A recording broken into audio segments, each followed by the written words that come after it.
Hello, everyone. Our 75th year is underway, and we have a lot going on. We continue our coffee table readings and important community discussions now on the second and fourth Thursday of the month. We now have some really cool classes being offered for both youth and adults. And starting this month, we begin a fundraising series of one-woman shows we're calling Solo Stories. How are we doing all this and more? With committees and the help of our members and community. Since it began in 1946, the Santa Monica Theater Guild has only been as good as its members and committees doing the work. A volunteer organization, the committees are really important to getting the theater business done. If you're not a member, please consider joining the theater by going to our website, paying or renewing your dues. If you are a member, consider joining one of our committees. The board met and selected the committee chairs for 2021. Almost all of the committees have co-chairs, but here they are: Budget, Director Selection, DEI, Education, Fundraising and Grants, Memberships and Subscriptions, Play Reading, Volunteers, and Yes. We also have a special committee called the Coronavirus Reopening and Readiness Committee. All members of the theater are invited and encouraged to join us at one of these committees. Simply contact the committee chairs or watch for emails coming about the upcoming meetings. Some of our standing committees have some set meetings so you can put them in your calendar. They are: DEI is meeting on the third Thursday of the month at 7 p.m. Grants and Fundraising are meeting the third Monday of the month at 7 p.m. And Play Reading is meeting the first Wednesday of the month at 7 p.m. More committees will be scheduled soon. So please join us, participate, and help guide the future of the Morgan-Wixon. Now, let's talk about what's coming up this month. We had a great reading of our plays from our autumn playwriting class. If you missed it, we're working on getting them up on our YouTube channel. The next coffee table reading will be The Goat or Who is Sylvia on February 11th. Hope you'll join us for that reading.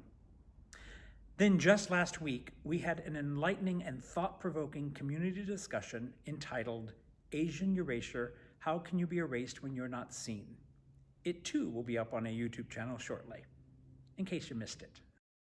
The next coffee table community discussion is entitled Revivals and Remounts: The Problem with Romanticizing the Past, and will be moderated by our very own Nico Montalibano, and will be on February 25th. Speaking of Nico, our education committee, headed by Eve Keller and Nico Montalibano, has some really great classes coming up this month. The Spring Yes Youth Workshop started this week, thanks to Anne, Corey, and Eve. We have playwriting with Patricia Cotter, Exploring the Alexander Technique with Morgan Risden, and a musical theater masterclass with Broadway actor Noah J. Ricketts. Get all the details on our slider bar on our website. Eve, Nico, and the board would love to hear what types of classes you might like to take, so watch for a survey coming to your inbox soon, and take a few minutes to complete it for us. It would really help us to curate a special, successful curriculum for the community. One last thing we have coming up is a fundraising series of new works called Solo Stories. Each month on the third Saturday of the month, we are going to have a talented writer-actor perform their one-woman show, mostly recorded on our very own stage. These stories are about life, race, trials, triumphs, journeys, and the lineup looks incredible. Curated by Marai Buthong, the first virtual performance is Saturday, February 20th, when Brenda Edelman performs My Brooklyn Hamlet. Each show is $20 per screen or household, $15 for members. If you'd like to see all 6 of these amazing new works, you can buy a pass, which is just $100 per screen or household, $75 for members. That's a buy 5, get 1 free deal. Go to our website for information. Members should call the box office for their discounted tickets. All tickets must be purchased 1 hour before curtain. The other shows in our slate of solo stories are Pam Levin's Tales of Modern Motherhood Part 2, Gender and Identity, in March. Jennifer Bobby Wash's There Is No I in Indian, which plays in April. In May, Nancy Ma returns with Home, which she did as part of our coffee table readings last fall. And we end the series with Misty Monroe performing Unapologetically Black in June and April Wade doing My Name is Mommy in July. Will we be able to get back to live performances then? Well, we'll see. We hope so. But until then, we will continue providing you, our community, a wide-ranging, fully inclusive theatrical experience online. I thought I would close today with a little Santa Monica Theater Guild history. We are celebrating 75 years. But how did it all start? Well, by the 1940s, the city on the sea had grown from a little sleepy getaway for Los Angelinos to a thriving city of its own.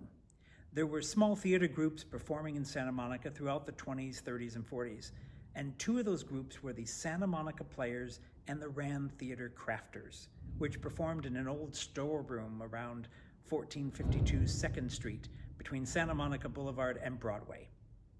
Actors in these groups included Grace Godino, Mel Wixon, and the rising movie star Glenn Ford.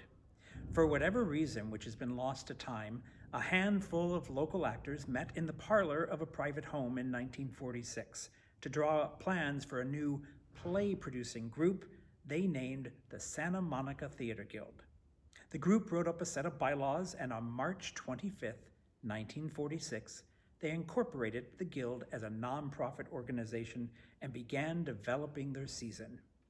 Charter members of the new theater group included Grace and Mel, as well as Florence and William Workman, Ruth and Eric Martin, Dr. Fred and Hortense Gruber, Tom and Thelma Rawlings, Carol Strom, George Brewer, Louis A. Chrysler, and Florence and John Legata. The first season of the Santa Monica Theater Guild included 8 shows.